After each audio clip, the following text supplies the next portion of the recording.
Icarus and Daedalus, retold by Josephine Preston Peabody. So, this is a story of a Greek myth of Icarus, who is an engineer. He is a person who built the labyrinth.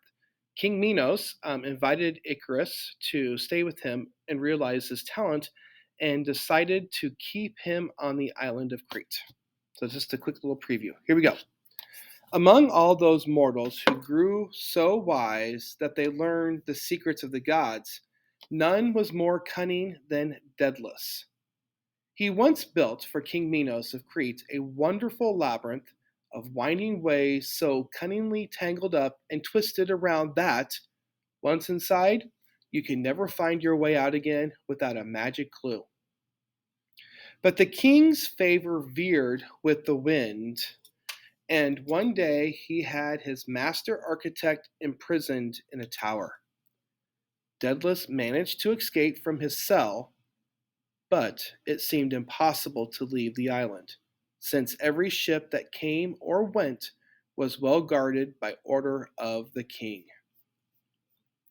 At length, watching the seagulls in the air, the only creatures that were sure of liberty or freedom, he thought of a plan for himself and his young son Icarus, who was captive with him. Little by little, he gathered a store of feathers great and small.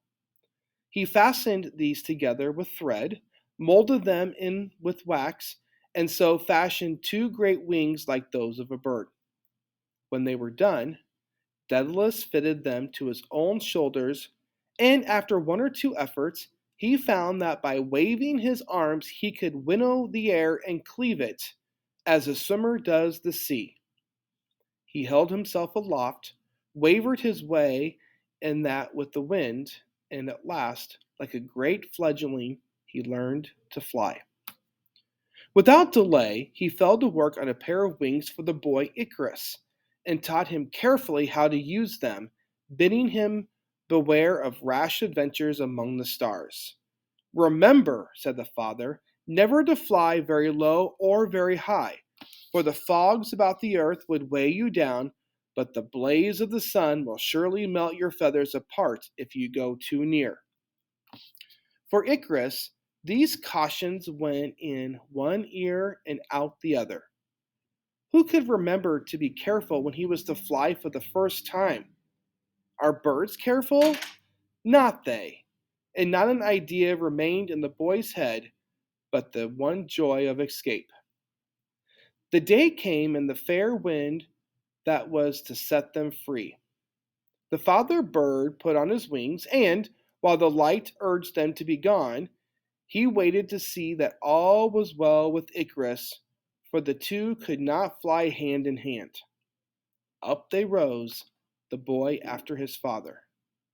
The hateful ground of Crete sank beneath them, and the country folk, who caught a glimpse of them when they were high above the treetops, took it for a vision of the gods, Apollo perhaps, with Cupid after him. At first there was a terror in the joy.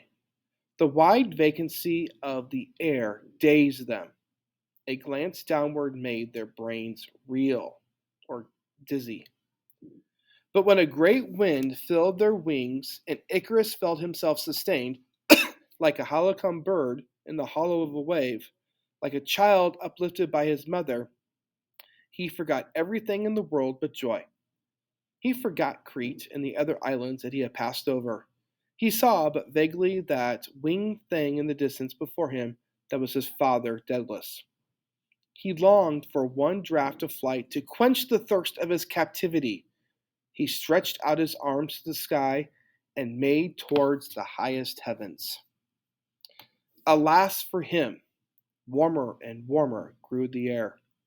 Those arms that had seemed to uphold him relaxed. His wings wavered, drooped. He fluttered his young hands vainly. He was falling, and in that terror he remembered. The heat of the sun had melted the wax from his wings. The feathers were falling one by one, like snowflakes, and there was none to help. He fell like a leaf tossed down the wind, down, down, with one cry that overtook Daedalus far away. When he returned and sought high and low for his poor boy, he saw nothing but the bird like feathers afloat on the water, and he knew that Icarus was drowned.